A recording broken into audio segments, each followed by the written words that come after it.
राधे, मेरा नाम सीमा चक्रवर्ती है। मेरे पति अर्जुन चक्रवर्ती, उनकी फोटो है। मेरे पति आज 24 दिन से लापता है, मिल नहीं रहे हैं।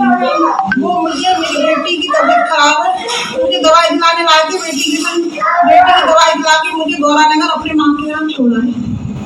मैंने कहा 2 घंटे बाद आके ले जाना, कि ठीक है। जैसे ही वो गए, मुझे तुरंत याद आया कि बुखार की दवाई लाना मैं भूल गई।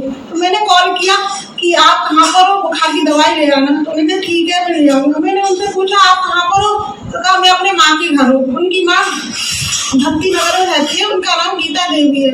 उनके पिता का नाम रमणी चक्रवर्ती है, जो अभी दुनिया में नहीं है। उनका बड़ा भाई है चंद्रसागर महाराज। 2 दिन पहले वो उनसे भी मिलने गए थे, 1-2 घंटे उनसे मिलके आए थे।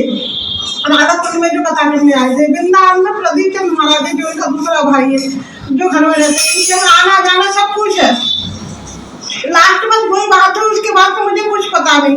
मैंने फिर रात में उनके माँ को फोन करके पूछा कि माँ आपके बेटे घर नहीं आए क्या, आपको पता? उन्होंने कहा हमें कुछ नहीं पता, हमारे घर आए थे, बस इतना पता है। फिर मैंने सुबह 6 बजे अपनी जिया जी को घर भेजा कि देखो कहीं घर में तो नहीं है। घर में जाके देखा काशीराम में ताला लगा हुआ था। फिर मैंने दोपहर में एक और बार भेजा, जब भी ताला लगा हुआ था। फिर मैंने उनकी माँ के भाई से सबसे पूछा, किसी ने मुझे कुछ नहीं बताया। फिर मैं शाम के 5 बजे कोतवाली गई। कोतवाली में मैंने प्रार्थना पत्र लिखते, सेवा में सभी ने ऐसे करके लिख के मैंने उनको दे दिया। तो उन्होंने कहा ठीक है, मथुरा दरवाजा चले जाइए। मैंने मथुरा दरवाजे गई, तो मैंने वहाँ पे उनकी फोटो दी। फिर उन्होंने फोन टैग किया उनका, तो उनका फोन घर के आसपास ही मिलेगा। ऐसे खाते में घर गई तो मुझे घर में उनका फोन मिल गया। दूसरे दिन उनकी गाड़ी पुलिस वाले को हेलीपैड है वृंदावन, उसके पास जमुना जा रही है, वहाँ पर मिली। फिर मैं क्या कहते हैं, फिर मैंने पुलिस वाले से कहा कि सर उनकी गाड़ी आपको मिल गई, आपने बताया नहीं। तो फिर उन्होंने हमें फोटो दिखा दी। फिर हम गए, तो हम कोतवाली गए, तो सर FIR लिख दी हमारी। क्योंकि नहीं, FIR नहीं लिखी है, खाली ऐसे लिख दिया है। क्योंकि सर हमारी FIR लिख दो, क्योंकि ऐसे नहीं लिखता है। फिर पता नहीं क्यों नहीं वो लोग FIR लिख रहे हैं। फिर मैंने कि सर कुछ पता है आपको, बता दीजिए। कुछ कल आना, कल जाती तो बोली परसों आना, परसों से शाम को आना, सुबह आना, ऐसे बार-बार बोलते हैं। और चौकी में जाती हूँ, 10 चौकी में कोई नहीं मिलता। फोन करती हूँ तो 1-2 बार फोन उठा लेते, बोलते ठीक है आ जाना। और फिर मैं जाती हूँ तो फोन भी नहीं उठाते, और ना फिर मुझे मिलते हैं। ना मैं बहुत परेशान हो गई हूँ। 24 दिन में 50 से ज्यादा बार मैं चली गई हूँ सब जगह, मुझे कोई मदद नहीं कर रहा। और न्यूज वाले से मैं कहीं मदद करो, सब FIR की कॉपी मांगते हैं। FIR इन्होंने लिखाई नहीं, तो मैं कहाँ से दूँ? मुझे समझ में नहीं आ रहा कि FIR क्यों नहीं लिख रहे।